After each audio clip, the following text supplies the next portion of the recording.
வணக்கம். இன்றைக்கி நம்ம வந்து மணத்தக்காளி போட்டு ஒரு வத்த குழம்பு எப்படி வைக்கிறது, ரொம்ப சிம்பிளாக சுலபமாக எப்படி வைக்கிறதுன்றத பார்க்கலாம். இதுக்கு எந்த காயும் போட தேவையில்ல. அதுக்கு முதல்ல ஒரு குழிக்கரண்டளவு மணத்தக்காளி வத்தல் டிபார்ட்மெண்ட் ஸ்டோரில் விற்கும், அதை வாங்கி வச்சுருக்கேன். தாளிப்புக்கு கடுகு, உளுந்து, ஜீரகம், வெந்தயம் எடுத்து வச்சுருக்கேன். பூண்டு நல்லா ஒரு கையளவுக்கு பூண்டு உரித்து வச்சுருக்கேன். அதே மாதிரி ஒரு கையளவுக்கு சின்ன வெங்காயம் கட் பண்ணி வச்சுருக்கேன். ஒரே ஒரு தக்காளி, கறிவேப்பிலை. இந்த வத்த குழம்புக்கு தேவையானது இதை பாருங்கள். 2 காஞ்ச மிளகாய், ஒரு அரை ஸ்பூன் மிளகு, அரை ஸ்பூன் ஜீரகம், அரை ஸ்பூன் வெந்தயம், 1 ஸ்பூன் மல்லி, ஒரு 2 டேபிள் ஸ்பூன் தேங்காய். இதை நல்லா எண்ணெய் போடாத வறுத்துட்டு இதை அரைச்சிக்கணும். தேங்காவை வதக்க வேண்டியதில்லை. இதை வறுத்து இதோடு சேர்த்து இந்த தேங்காயும் வச்சு அரைச்சிக்கணும். அடுத்து ஒரே ஒரு சின்னதாக ஒரு எலுமிச்சம்பழம் அளவுக்கு, சின்ன எலுமிச்சம்பழம் அளவுக்கு புளி எடுத்து அதை ஒரு 3 தண்ணி போட்டு கரைச்சி அதில் ஒரு 2.5 ஸ்பூன் மிளகாத்தூள் போட்டு கலந்து வச்சுருக்கேன். குழம்பு மிளகாத்தூள் போட்டு வச்சுருக்கிறேன். தாளிப்புக்கு தேவையான பெருங்காயமும் சேர்த்துக்கலாம். இது நல்லெண்ணெய், கடலெண்ணெய். இப்போ எப்படி வைக்கிறதுன்னு பார்க்கலாம் வாங்க. அடுப்பை பற்ற வச்சு ஒரு பாத்திரம் வச்சுட்டேன். பாத்திரமும் சூடாகிடுது. இப்போ முதல்ல கடலை எண்ணெய் சேர்த்துக்கலாம். இதுக்கு கொஞ்சம் எண்ணெய் அதிகமாக தான் விடணும். கடலை எண்ணெய் போட்டுக்கலாம். கடலெண்ணெய் ஒரு 2-3 குழிக்கரண்டி அளவுக்கு எண்ணெய் சேர்த்துக்கிட்டேன். இப்போ கூட கொஞ்சம் நல்லெண்ணெய், அதுவும் கொஞ்சம் ஒரு 2 கரண்டி அளவுக்கு நல்லெண்ணெயும் சேர்த்துக்கலாம்.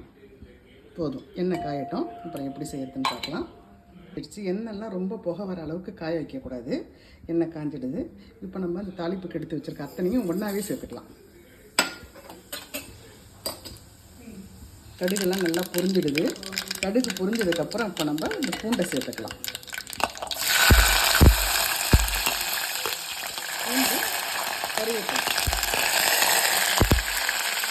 பூண்டும் கறிவேப்பிலையும் சேர்த்ததுக்கப்புறம் படப்படன்னு நல்லா வதங்கிடுது பாருங்கள்.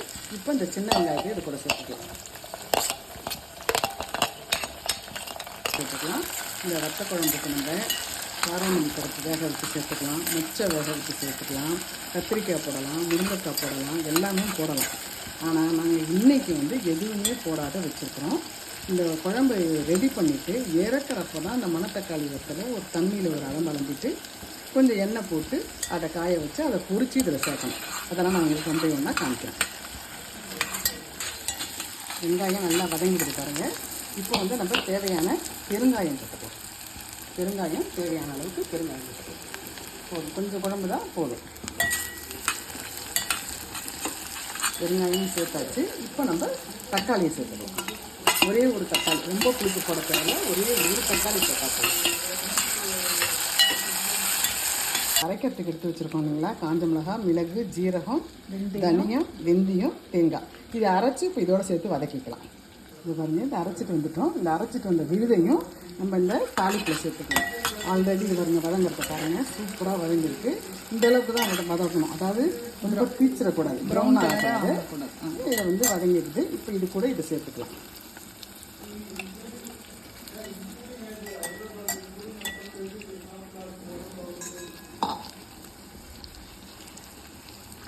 சேர்த்துட்டு 2 வகை, அதாவது இந்த ராஸ்மெல் போகிற மாதிரியும் இருக்கும், நல்லாவும் இருக்கும், ரொம்ப டேஸ்ட்டாக இருக்கும். ட்ரை பண்ணி பாருங்கள் எல்லோரும். இதெல்லாம் நல்லா எண்ணெய் பிரிஞ்ச அளவுக்கு வதங்கணும். அதுக்கப்புறம் நம்ம இந்த குழம்பு சேர்த்துக்கலாம். இதில் ஒரு 2.5 ஸ்பூன் மிளகாத்தூள், ஒரே ஒரு சின்ன எலுமிச்சம்பழம் அளவுக்கு புளி, தேவையான உப்பு, அவ்வளோதான். இதை போட்டிருக்கோம். இதை சேர்த்துக்கலாம். இறக்குறப்ப தான் நம்ம இந்த மணத்தக்காளி வத்தலை சேர்க்கணும். அவ்வளோதான். ஒரு 10 நிமிஷம் கொதிக்கட்டும். இறக்குறப்ப உங்கள்கிட்ட காமிக்கிறேன்.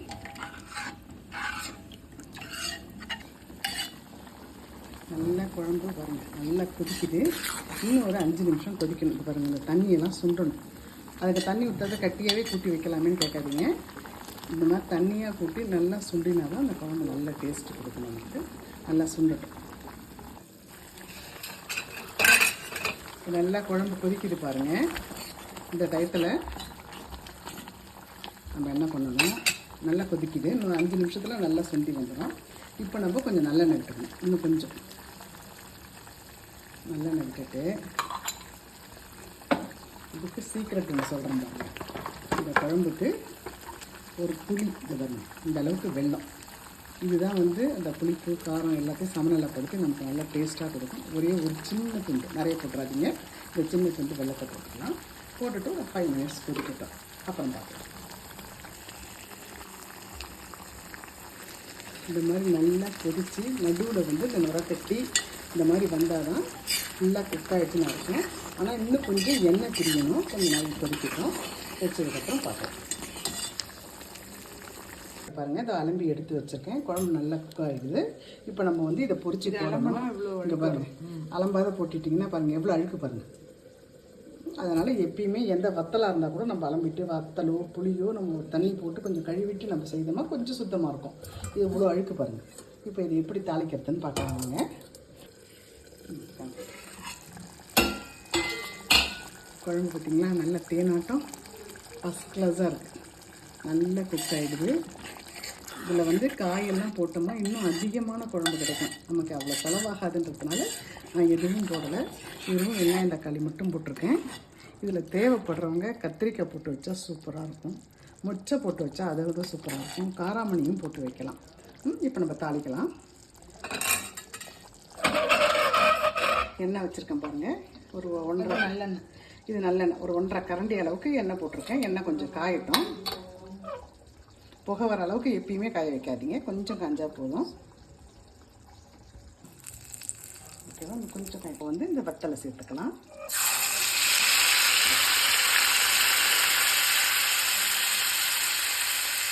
இது எடுத்துடலாம். எடுத்துட்டு இந்த அடுப்பை ஸ்லோ பண்ணிவிட்டு இது கூட நம்ம சேர்த்துக்கலாம்.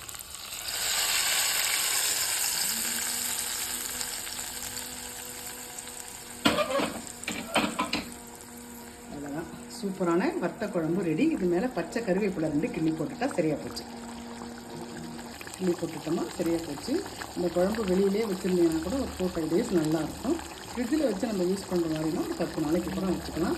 வேணுன்றவங்க இன்னும் கூட கொஞ்சம் எண்ணெய் போட்டுக்கலாம். இன்னும் கூட கொஞ்சம் பூண்டு வெங்காயம் எல்லாம் அதிகமாக போட்டுக்கலாம். எங்களுக்கு போதுன்ற மாதிரி நான் கொஞ்சமாக போட்டிருக்கேன். அருமையாக இருக்கும். இந்த குழம்பே சுட சுட சாதத்தில் இதை 2 கரண்டி போட்டு நெய் போட்டு சாப்பிட்டிங்கன்னா ஜோராக இருக்கும். எல்லோரும் ட்ரை பண்ணி பாருங்கள். பாருங்கள் எவ்வளோ மனமாக எவ்வளோ சூப்பராக இருக்குது குழம்பு. காரெல்லாம் கம்மியாக தான் நான் போட்டேன். நல்லாயிருக்கும். எல்லோரும் ட்ரை பண்ணி பாருங்கள். அனைவருக்கும் நன்றி, வணக்கம். அனைவரும் எங்கள் சேனலை லைக் பண்ணுங்கள், ஷேர் பண்ணுங்கள், கமெண்ட் பண்ணுங்கள், சப்ஸ்கிரைப் பண்ணுங்கள். பக்கத்தில் இருக்க பெல் ஐக்கானை ப்ரெஸ் பண்ணுங்கள். தேங்க்யூ.